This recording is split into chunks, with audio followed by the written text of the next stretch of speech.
Now at 10, a historic decision. President Biden bowing out of his re-election bid. The president now passing the torch to Kamala Harris. Top Democrats showing their support for the VP. She has my support going forward. I think Kamala Harris will earn and win this nomination. The campaign change-up being felt right here in New England. Another presidential candidate criticizing Harris and her former policies. And in New Hampshire, where voters are split on what this will mean, they voiced their choice in November. I've been seeing the writing on the wall for a long time. We have 19 coverage of President Biden's decision to drop out. 7 News at 10 starts now. First at 10, President Biden is dropping out of the race for the White House. The president saying he's passing the torch because it's in the best interest of the country and the Democratic Party. Biden is showing support for Vice President Kamala Harris tonight, endorsing her for the party's nomination. Harris says she's honored to receive that endorsement and promises to earn and win the Democratic nomination. In recent weeks, Biden faced increasing calls to drop out, starting with that disastrous debate against Donald Trump. We have every angle covered of Biden's historic decision, from what led up to it to how Democratic lawmakers are throwing their support behind Vice President Harris. We have night team coverage. Dan Housley is live in the newsroom with the latest. Dan? Well, Olivia and Ryan, this shakes up a race the Democrats feared was getting worse and worse by the day for President Joe Biden and, as a result, for any Democrat running this year. Now they're hoping this change gives them a shot at holding on to the White House. President Joe Biden reportedly huddled with family and his closest advisors Saturday night. Isolating with COVID at his home in Rehoboth, Biden bowed to a tidal wave of pressure from his own party to throw in the towel in the 2024 presidential race.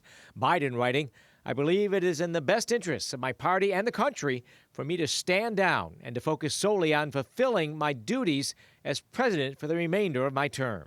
The COVID situation sped this up, I think, to some degree, because we saw news stations showing him having a difficult time going up the ladder of Air Force One and coming down the ladder of Air Force One. So they were playing that over and over again, and it showed weakness. And on the converse side of that, we saw former President Trump have this assassination attempt, raise his fist and show strength. And elections are about contrasts. And so whether it was fair or not, there was definitely, it wasn't getting any better. A short time later, Biden released an endorsement of his vice president, Kamala Harris, to replace him at the top of the ticket and take up the fight against former President Donald Trump. Harris still needs to win the nomination at the Democratic National Convention in Chicago next month, with a virtual roll call vote starting in just over 2 weeks. Dozens of Democratic leaders were pushing Biden to leave the race. Most are now praising him. Former President Barack Obama, speaking fondly of his former VP, wrote, "Joe Biden has been one of America's most consequential presidents, as well as a dear friend and partner to me. Today, we've also been reminded again that he's a patriot of the highest order." Notably, though, Obama did not endorse Harris or say what he thinks should happen now. Former President Trump blasted Biden and the Democrats on Truth Social, asking to have his money back for all the campaign funds spent fighting Biden. Trump writing, "He was not fit to serve from the very beginning, but the people around him lied to America about his complete and total mental, physical, and cognitive demise. Whoever the left puts up now will just be more of the same. Make America great again." Democrats say they raised more than $27 million in the first 5 hours of the Kamala Harris campaign, saying the grassroots are energized to see this black, comparatively younger woman likely now the Democrats' choice for president. So I think you're going to see the Democrats sort of emerge from this very traumatic 3 weeks and, of course, the last week, and maybe get some focus back on their issues and what they plan to do for the future. So elections are about the future. They're always about the future. And I think now the Democrats can start talking about the future. And Biden says he will speak to the nation later this week in more detail about his decision. Live in the newsroom, Dan Housley, 7 News 19. Kamala Harris says she is ready for the race. She's promising to work hard for Democrats and keep a hold on the White House. Many in her party feel she has the best chance of winning in November. Our night team coverage continues with Rob Way live in the newsroom with more on Harris. Rob? Olivia, from the moment President Biden chose Kamala Harris as his VP, he has said she is ready to lead on day one. Now we'll see if voters agree. Kamala Davy Harris, I solemnly swear. Vice President Kamala Harris made history back in 2021 when she was sworn in as the United States' first female vice president. Now she looks to make history again and become the country's first woman president. A veteran political strategist here in Massachusetts says the Democratic Party should unite behind her. I think that it's going to be a wonderful, historic thing to have the first woman who is both African American and Asian American heading the ticket. Harris's background is unique among vice presidents. Her mother was a biologist who emigrated from India, and her father is a college professor from Jamaica. She's a native from California and graduated from Howard University in Washington, D.C. After law school, Harris worked as an attorney in a county DA's office, which led to her political career. She was elected San Francisco District Attorney in 2004 and Attorney General of California in 2011. It was during that time she met Beau Biden, President Biden's son, saying in a statement today, "We were friends from our days working together as attorneys general of our home states. As we worked together, Beau would tell me stories about his dad, the kind of father and the kind of man he was, and the qualities Beau revered in his father are the same qualities, the same values I have seen every single day in Joe's leadership as president." In 2017, Harris became a U.S. Senator. Harris was sworn in by then Vice President Biden. She then ran for president in 2020, but dropped out soon after not getting enough support. She then was picked by Biden to be his running mate. She's tough, she's experienced, she's a proven fighter. Her husband, Doug Emhoff, became the second gentleman of the United States, the first man to hold that title. And if she gets the nomination and wins in November, he'll become the first gentleman in American history. More recently, throughout her vice presidency, Harris has struggled to define herself. She's been juggling several difficult topics, such as voting rights and the border. The Voting Rights Act failed in Congress a couple years ago. And on the border, Harris was criticized on the right for not spending enough time there and ignoring the problem. And on the left, for telling migrants in a speech, "Do not come." This, of course, will be a major talking point from the Trump campaign, going after her on this very issue, something they've criticized Biden for during his time in office. But some who support her argue she has more to run on. Her voice on abortion rights has been enormous, and women's health, and going against a guy who's been accused of rape, sleeping with the porno actress, and all kinds of disrespect toward women, that in and of itself is going to be very interesting to see. But now we're hearing from former President Bill Clinton and former Secretary of State Hillary Clinton. They released a statement saying, in part, "We are honored to join the president in endorsing Vice President Harris and will do whatever we can do to support her." We're going to stand behind her all the way because she has the credentials. The question now, of course, is how much more support will she get and if she's able to win the nomination. And we are just learning the vice president's first public appearance since the announcement, set for tomorrow morning at 11:30 at the White House. Live in the newsroom, Rob Way, 7 News Night Team. Vice President Harris is already gaining financial support. According to the fundraising platform Act Blue, Democrats raised more than $46 million since President Biden's announcement. And as the vice president steps into the presidential race with such strong support, speculation is beginning about who she might pick to be her running mate. The Night Team's Victoria Price, live in the newsroom with more on that race. Well, Ryan, even before today's news broke, there had been speculation. There have been conversations happening behind closed doors, even polling about who could be Kamala Harris's running mate if and when Joe Biden dropped out of the race. With Vice President Kamala Harris likely taking the top of the Democratic ticket, the attention turns to who could be the VP's VP. Several names have already been floated as possible Harris running mates. The majority are Democratic governors from key swing states, like Pennsylvania Governor Josh Shapiro, Michigan Governor Gretchen Whitmer, and North Carolina Governor Roy Cooper. The number one thing voters want is really a younger candidate. So just being under the age of 60 is a benefit. Even before Biden announced he was dropping out, New Hampshire Governor Chris Sununu speculated on CNN that Harris might take the top spot. He said a swing state governor as a running mate would be the right move. If Kamala were smart, she's going to pick a Democrat governor like a Shapiro or Andy Beshear, something like that. That's a new refresh ticket. Former astronaut and current Arizona Senator Mark Kelly has also been mentioned, given that Arizona is a crucial battleground. With a woman of color at the top of the ticket, Spencer Kimball, executive director of polling at Emerson College, doesn't expect Democrats to double down on diversity. Realistically, the Democrats will try to balance that ticket with a white male, similar to how President Obama balanced the ticket with a white male as well in Joe Biden. Polling from earlier this month showed Democratic voters slightly favored Transportation Secretary Pete Buttigieg over any other potential candidate. He has already endorsed Harris for president after joining her Saturday at a Provincetown fundraiser. Pete Buttigieg was a popular candidate in 2020. He came on the scene really out of nowhere. Kimball also says choosing a household name could help Harris as she tries to make up for lost time. Voters are going to want somebody that they know, and in having to introduce a new person to the electorate within 100 days is going to be tough for people to absorb. Now, one name notably missing from much of the VP speculation is California Governor Gavin Newsom. Newsom is often mentioned in Democratic Party circles as a potential presidential candidate. However, he's not likely to join Harris on the ticket as the Constitution does not allow candidates on the same ticket to be from the same state. Live in the newsroom tonight, Victoria Price, 7 News 19. Because of her already strong position, Republicans wasted no time taking swipes at the vice president. So is independent candidate Robert F. Kennedy Jr., who spoke tonight in Hyannisport. The night team's Stephen Quinn is there with more. With President Biden bowing out of the race, many Republicans say the decision means he should resign from office now.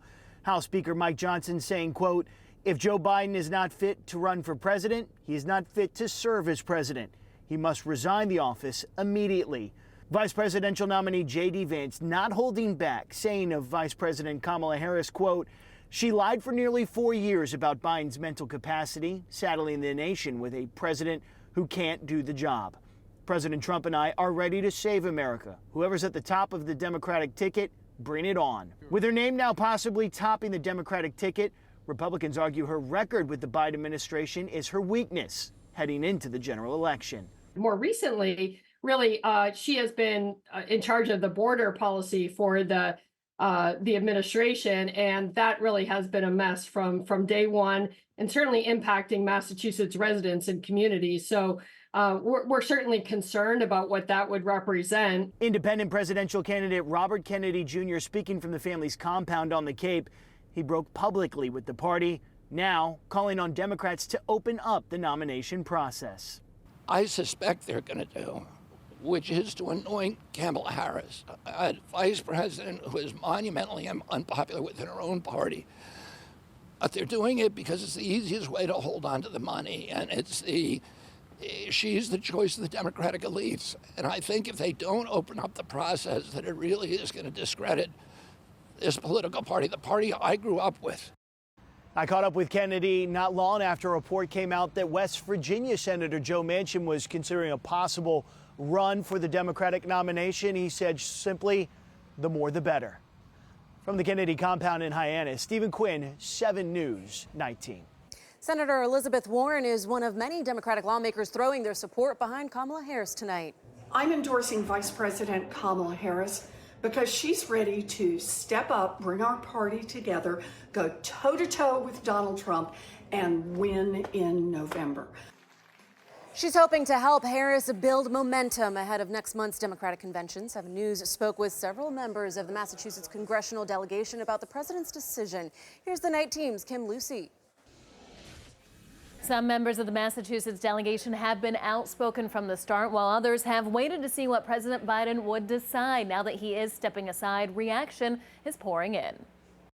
An unprecedented announcement from President Biden, the Massachusetts delegation weighing in. I always thought it was the right thing to do for the country, and that ultimately President Joe Biden would do the right thing for the country. Congressman Seth Moulton, one of the first Democrats to publicly call for his mentor, President Biden, to step aside. Speaking to 7 News today, he says, while challenging, this is an opportunity for the Democratic Party. Americans all across this country expressed a lot of frustration with both nominees. They didn't want to have Biden versus Trump again. One party has been willing to fix that, to make some tough changes. He says he will support Vice President Kamala Harris for the nominee, but would also like to see an open convention. Massachusetts Congressman Jake Auchincloss agrees. She has my support going forward. That's not exclusive to having an open and transparent process, though. I think Kamala Harris will earn and win this nomination. Senator Ed Markey speaking over the phone saying he plans to back the vice president. I think that she is going to be an historically great candidate. I think there's a recombinant political DNA that she is going to bring to this candidacy that is going to have the Republicans back on their heels immediately. Minority Whip Catherine Clark releasing a statement writing today's announcement embodies President Biden's steadfast courage and patriotism. At every point in his remarkable career, Joe Biden has put his country first, advancing the project of democracy and meeting the needs of the American people. Well, many conversations have been happening behind the scenes. Democratic Party members now have that monumental task of figuring out how to move forward. Lawmakers are expected back in D.C. tomorrow. In the newsroom, Kim Lucy, 7 News 19. Hunter Biden with an emotional tribute to his dad, saying, "I'm so lucky every night I get to tell him I love him and to thank him. I ask all Americans to join me tonight in doing the same. Thank you, Mr. President. I love you, Dad." That family support key for the president tonight.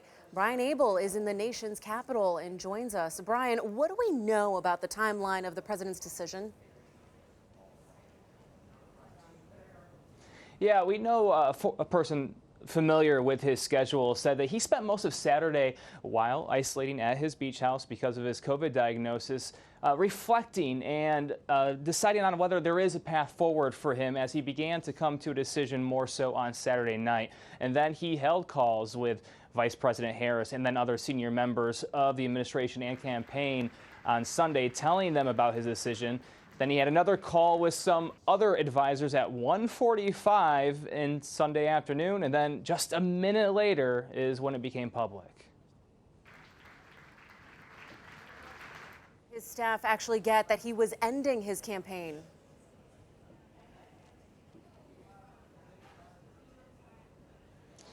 Yeah, he ended his campaign. It was not clear exactly what the motives are just yet. We'll surely be working to get those answers in the coming days. But we do know that pressure had been mounting for weeks now. And there was a handful of different reasons that people were asking the president to step down. What reason ultimately ended up leading to this decision? We will certainly be hearing about that in the future. Brian Abel at the White House. Brian, thank you. The president's decision to drop out wasn't entirely unexpected. What do voters in New Hampshire have to say about that? The Night Team's Chris Rogers, live in Nashville with more. Well, New Hampshire is considered a toss-up state in the upcoming presidential election. So we got out today. We talked to voters about how they're feeling about a sitting U.S. president dropping out of this race. And it's safe to say reactions were varied. I like that because I like Trump. Voters in New Hampshire divided. I cried. I was really sad. As the news broke that President Joe Biden will not be seeking re-election, those who cast their ballot in the swing state had mixed opinions. Kind of expected it to happen one way or another, whether it be he had a medical issue one way, medical issue happen, or his party just decided, hey, we just don't want you. Some saying they believe the move was a result of pressure from the president's own political party. I mean, I'm not too surprised, I guess. Kind of expected to happen. I think there's a lot of pressure from the party. So, he's not getting any younger. Others already looking at the current vice president as the party's future. I guess right now Kamala, and I hope that they pick Pete Buttigieg for vice president. And while some voters are ready to cast their ballot for anyone who runs against former President Donald Trump, I like Kamala Harris. I can't stand Trump. I think this country will be in trouble if he's elected. Some Granite Staters feel this is a step in the right direction. Doesn't change the way I'm voting. I've been seeing the writing on the wall for a long time. I'm just like, hey, I can't barely afford nothing, and Joe Biden hasn't really helped me in that perspective. Now, it's important to note New Hampshire has voted for a Democratic nominee in every presidential election cycle since 2004, although historically the margins have been close. We're live in New Hampshire tonight. Chris Rogers, 7 News, 19. Now, President Biden has served the nation for decades. His career has been full of success and personal struggles, both of which have earned him the respect of his colleagues. After 5 decades in politics, President Joe Biden's political career is coming to a close. He won the highest political office, capping a career that spanned 36 years in the U.S. Senate and 8 years as vice president to Barack Obama. His inauguration came at a time of uncertainty amid the coronavirus pandemic and the January 6th Capitol attack. During his presidency, Biden spearheaded the passage of a $1 trillion bipartisan infrastructure bill and the Inflation Reduction Act. My inherited economy is on the brink. Now our economy is literally the envy of the world. 15 million new jobs in just 3 years, a record, a record. Biden also ordered the final withdrawal of U.S. troops from Afghanistan, fulfilling a campaign promise to end America's longest war, and he secured support for Ukraine's war against Russia. Just as his career was starting, Biden suffered an immense personal tragedy. Soon after being elected to the Senate in 1972, his wife and 1-year-old daughter were killed in a car accident at Christmas. His sons, Beau and Hunter, were seriously hurt. In 1977, he married his second wife, Jill Jacobs. Years later, Beau died in 2015 after battling brain cancer.